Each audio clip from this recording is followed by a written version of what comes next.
Hello, everybody, and welcome to the Real Estate Daily with the House Heroes. My name is Troy, and every day we go over the news, the latest news in housing, real estate, and the mortgage industry. Today is March 21st, it's Monday, and let's get right into the news. First article here is from CNBC, and it says Powell says inflation is much too high, and the Fed will take necessary steps to address it. I think we've seen this discussion before. He had that opportunity, him and his buddies, last Wednesday when they raised interest rates by 25 basis points. But now today he's even talking tougher. Now I'm not sure what 4 or 5 days made a big difference to him, but he's now talking that there's a possibility of having 50 basis point raise here. So my question always is you took 3 months since the first time you had this discussion in November, December of last year. Then it took you 3 months to actually do the first interest rate hike. And at your news conference, you talked about inflation going down in the second half. So we're trying to figure all this out. It's kind of mixed messages at the moment. And I think this news isn't starting to, is already absorbed in the stock market and the crypto markets. And it's just not being reacted to as much anymore.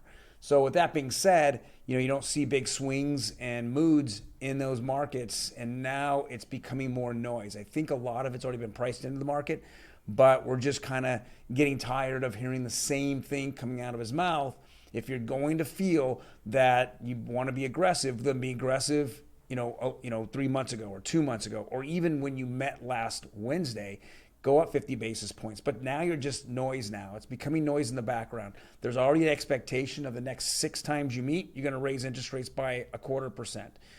Well, we understand that. But, this news is not shaking the market or moving the markets anymore.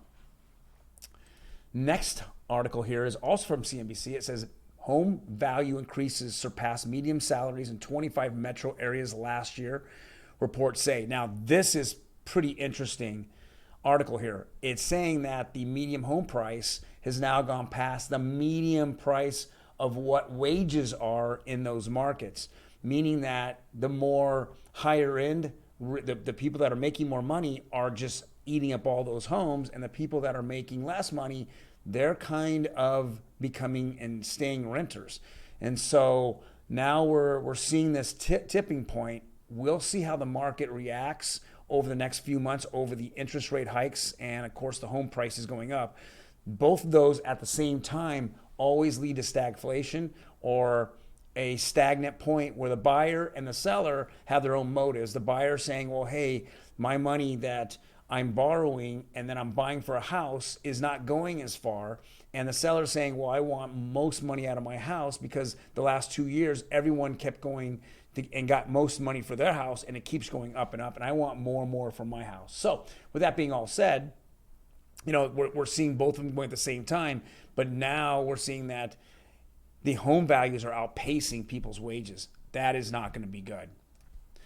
Here's an article. Next article here is, I believe, from Realtor.com. It says forbearance rate declines just 1.18 in February. Well, the forbearance rate has already been down. It's been going down now for 21 consecutive months.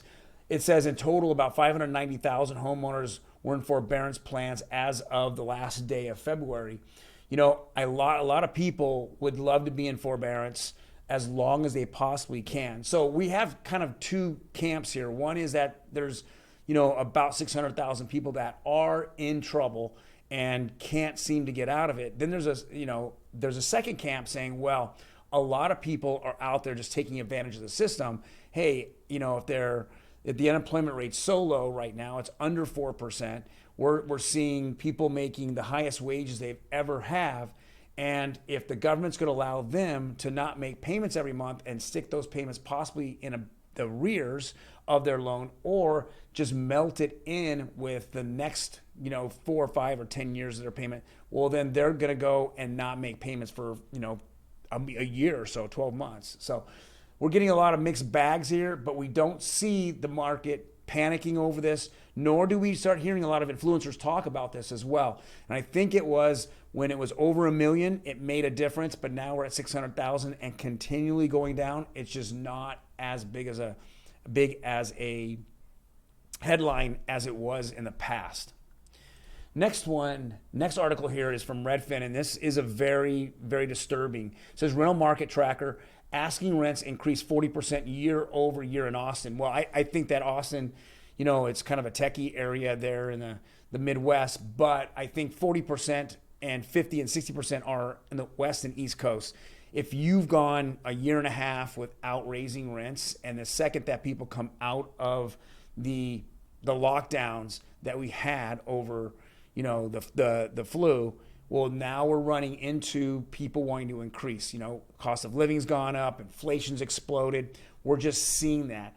And as this article continues, it says nationally asking rents were up 15% in February, while home buyer mortgage payments increased twice as fast.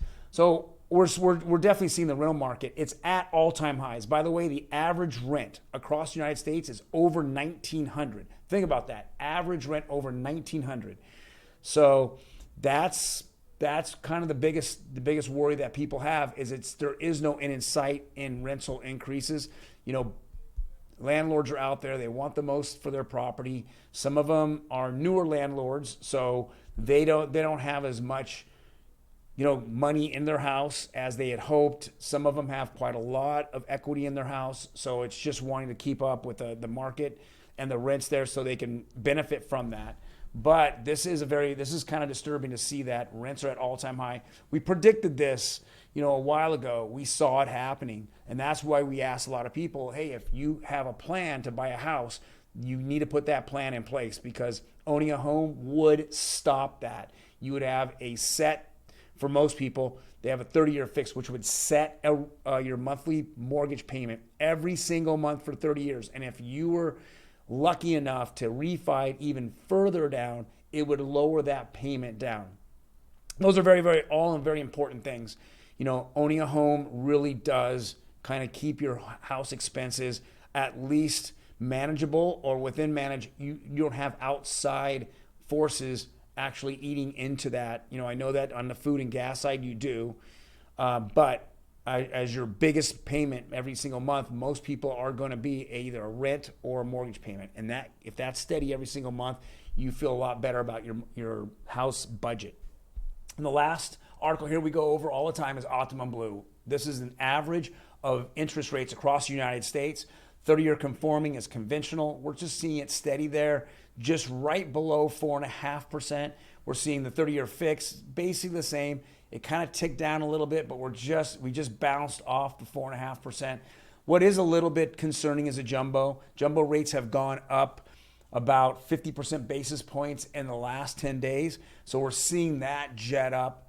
I think that the risk factor was a real low as we started increasing mortgage rates, and jumbo didn't go up. And now I think more and more of these bigger banks want to get that kind of closer to the 30-year conforming and 30-year FHA. So, well, guys, thank you. If you like our content, hit the like button. If you want to be notified when we drop these videos, please hit that notification button. And if you leave any comments, we do read them and we will respond to you. Otherwise, guys, we'll see you tomorrow. Hope you have a great Monday, and we'll see you on Tuesday.